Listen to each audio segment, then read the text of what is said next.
Avant là, nous disons, parler avec un chrétien même, c'est pas bon. Dans la Bible et dans le Coran, le Dieu est unique. Et nous tous, on prie pour l'unique Dieu là. Donc, on doit se respecter. Que tu sois musulman, que tu sois catholique, que tu sois protestant, que tu sois pur, que tu sois foncé, que tu sois quoi. En tout cas, on partage les ressources ensemble. Donc, il ne reste que pour conserver ce bien commun là. On est obligé de se tolérer, on est obligé de cultiver la paix au sein de nous. Au moins pour pouvoir survivre.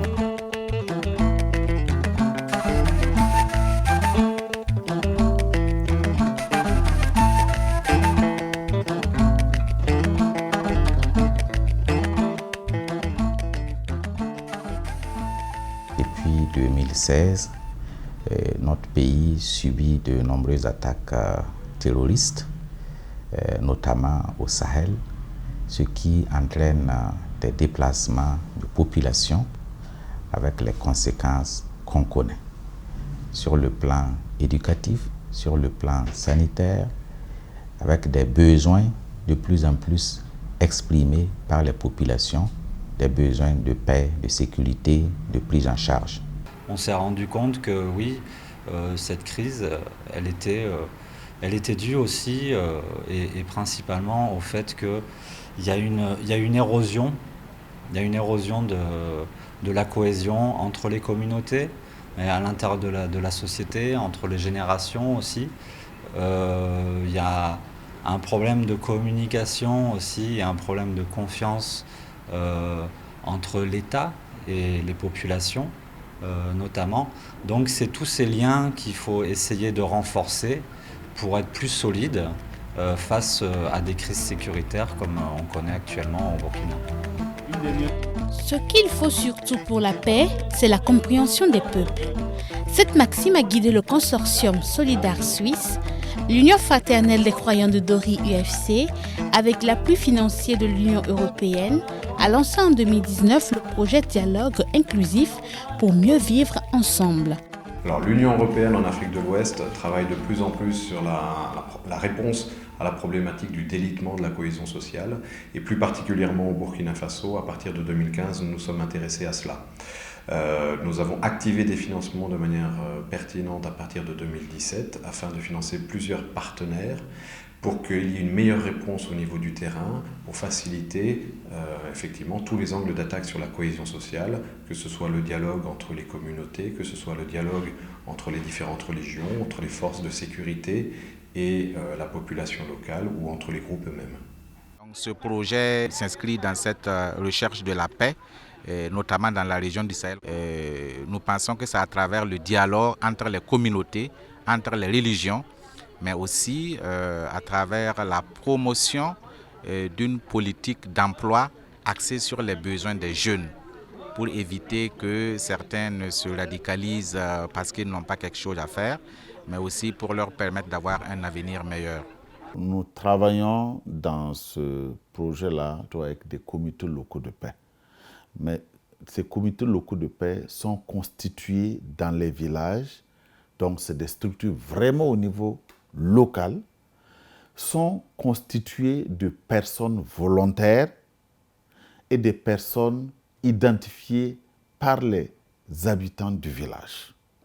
Il y a par exemple l'imam du quartier qui est sollicité, il y a par exemple le leader communautaire qui est sollicité, il y a par exemple le représentant des jeunes, le représentant des femmes et toutes les couches socio-professionnelles théoriquement proposent une personne qui accepte bien volontiers de faire partie de ce comité local de paix. Ces comités locaux de paix, actifs dans 12 villages, bénéficient de formations sur les mécanismes de prévention et de gestion des conflits. À ce jour, ce sont 61 d'entre eux qui ont été outillés sur les implications dans la recherche de la paix. Qu'est-ce qu'on attend par conciliation? Lorsque on est dans une situation de conflit, c'est le fait de recourir à une tierce personne qui va faciliter le dialogue entre les parties là, afin d'aboutir à une solution plus acceptable pour les deux parties. On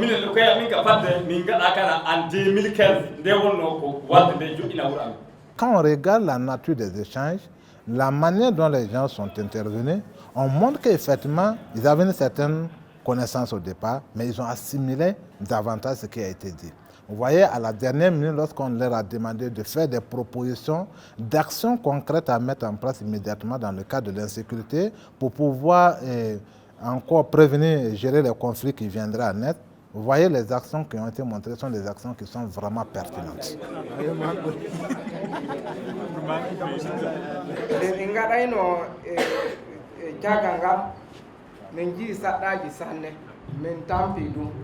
hunde ko waɗi fof en porantana ɓiya fa commune ya wata sa haala hanto am fof tawa mum fof nguli waɗi voilà jonka komin ɓe joɗɗino caggal ngal jonka ko waɗi fof ɓe noddanmi saɗɗa waɗi kan wonde jomme gese e jomme joom dabaji min naati fa min ponɗiɗi yinde na wiyana da hande nde hoddaraɓe ami macciɓe on le ɓe acca e biɓe ami jamare ne min gadani min pota ɗinen jiiɗi jaam o hunde sa jamake fof a famatako wallahi minen babadam tan ñoƴƴiɗe birɗe ami min jani min garamɓe ɓe accirami tan kollanaka an jaɓde tan kollanaka an fof goto min kam garimo ni acciraɓe biɓɓe ami. Je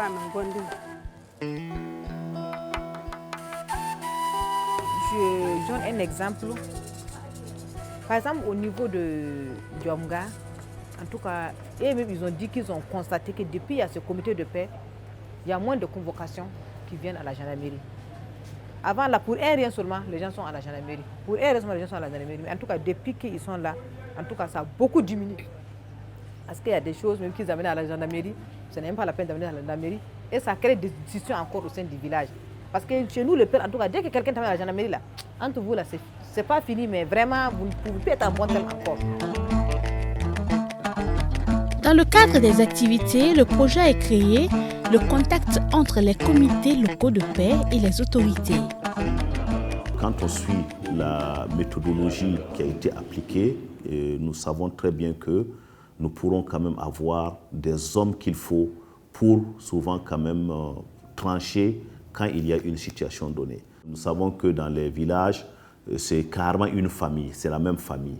Et étant une famille, si vraiment on se penche d'un côté, tout de suite, on envenime la situation. Mais si vraiment on est impartial, je me dis que vraiment là, la vérité pourrait être dite. Et la façon aussi de dire cette vérité, je demande vraiment aux membres de ces différents comités-là de le faire vraiment avec tact. Il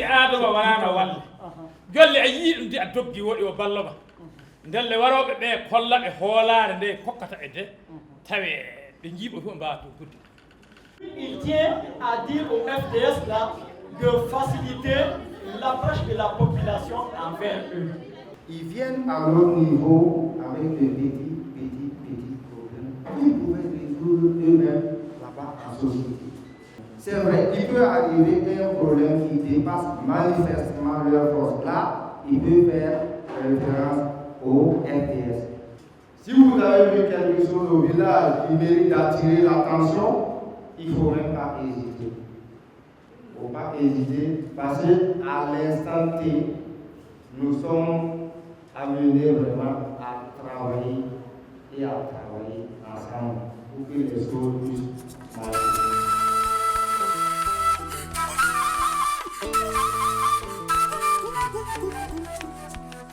Nous attendons qu'au sortir de ce symposium, il y ait vraiment des actions opérationnelles qui permettent une meilleure collaboration et une meilleure cohésion entre les civils et les FDS. Donc il y a cette nécessaire collaboration entre les deux entités pour vraiment assurer la paix et puis pouvoir booster hors du pays ces forces de mal qui nous sèment la désolation tout le temps. Je connais son nom. Je connais son nom. Je connais son nom. Pour mieux renforcer la collaboration entre les jeunes et les forces de défense et de sécurité, le consortium Solidaire Suisse, UFC, a initié un débat pour briser les barrières. Qu'est-ce que c'est que FDS? est-ce que les FDS sont-ils des hommes particuliers? Sont-ils des citoyens? Pour moi, c'est un civil qui a porté une tenue. Donc nous sommes tous des citoyens et que nous devrions ensemble combattre en fait ce qui nous arrive actuellement. Il y a eu dans ce cadre, par exemple, des formations avec des structures spécifiques comme par exemple les comités locaux de paix, qui sont pour nous des maillons importants au niveau des villages, des maillons importants d'abord pour promouvoir la cohésion sociale, mais aussi pour prévenir la radicalisation et lutter contre l'extrémisme violent. Parce que c'est à travers ces maillons-là, comités locaux de paix, que nous faisons beaucoup d'actions en matière d'amélioration de la sécurité préventive. Par exemple, la participation citoyenne à la sécurité. Chaque individu a cette compréhension qu'il est un maillon important de toute la chaîne sécuritaire nationale et qu'il a un rôle à jouer pour que la chaîne globale donc, puisse avancer harmonieusement. Je suis sûr que s'il joue son rôle, les choses vont s'améliorer. Il y a également l'implication des structures, des organisations tierces. Il y a une organisation au niveau de Gorom Gorom, une organisation au niveau de Djibo et une organisation au niveau de Dori. Ces structures ont été formées, notamment sur la mobilisation des ressources, sur l'animation des différentes sensibilisations entrant dans le cadre de la promotion de la paix, même l'organisation des jeunes pour leur implication dans la coopération civilo-militaire. Les femmes soient formées pour pouvoir prendre plus de responsabilités au niveau du foyer, responsabilité aussi au niveau de la société. En plus de comités locaux de paix qui constituent le principal maillon d'exécution du projet, des formations en faveur d'autres acteurs ont également été initiées. Des femmes leaders religieuses de diverses localités de la région ont été formées. À leur tour, elles pourront partager ces connaissances avec d'autres femmes de leurs localités respectives. Les musulmans et puis les chrétiens sont venus nous donner des conseils et j'ai appris que c'est bon. Aujourd'hui, musulmans ou chrétiens, nous sommes tous les enfants des Ada. Donc tu peux être chrétien et puis ton enfant même part à la mosquée ou bien à l'église protestante pendant que tu es catholique. Bon, pendant qu'il est enfant, tu vas l'éduquer et ta religion. Mais s'il grandit, il veut changer de religion, tu ne peux pas le forcer. Le mariage aussi, c'est ça. Selon la coutume, selon la religion, quand il s'agit d'héritage, on ne partage pas de la même manière que selon qu'on soit femme ou selon qu'on soit homme. Cela est interdit par la loi. Que l'on soit fille, que l'on soit femme et que l'on soit homme, on a tous droit à l'héritage au même titre selon la position qu'on occupe dans la famille. On a appris beaucoup de choses.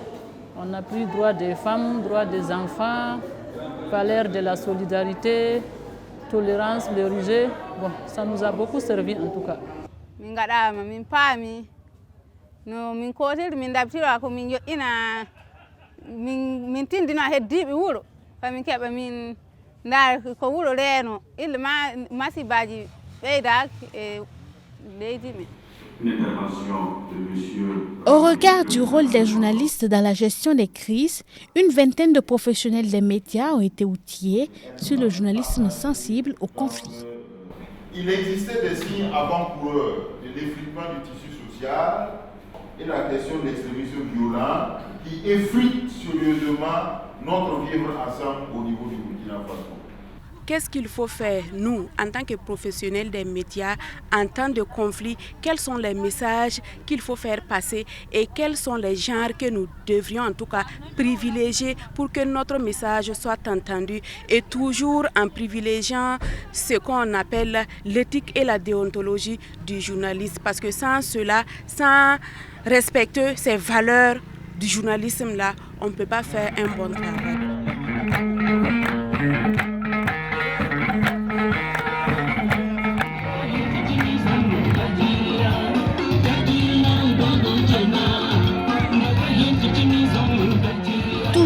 dynamique de rapprocher les différentes communautés, une foire multi-acteurs dénommée la Journée des communautés du Sahel a regroupé les différents groupes ethniques de la région. Et puis c'est délicieux. Ah, tes oreilles sont comme ça. Me parenter à plaisanterie, c'est vraiment un grand pilier des traditions du Burkina Faso. Et ce pilier-là peut nous aider à résoudre un bon nombre de défiances, de problèmes. Le projet Dialogue inclusif pour un mieux vivre ensemble est à sa première année d'exécution. Il a bénéficié du soutien financier de l'Union européenne. Créer les conditions d'une coexistence pacifique entre les différentes communautés, c'est la mission du projet. Dina jabata si wana andita dum yonka sinim en borra no pamay ci pami wallahi neddo toñata ko neddo huunde fuko wawi wadde aduna fa yottake wolde wottake piyam mi piyema waram mi ware fu si yimɓe jooɗake ñifata jooɗe kalden haala ka faka ñifa haqiqa wolde wela de si pamra wala fu huunde nde ñifata.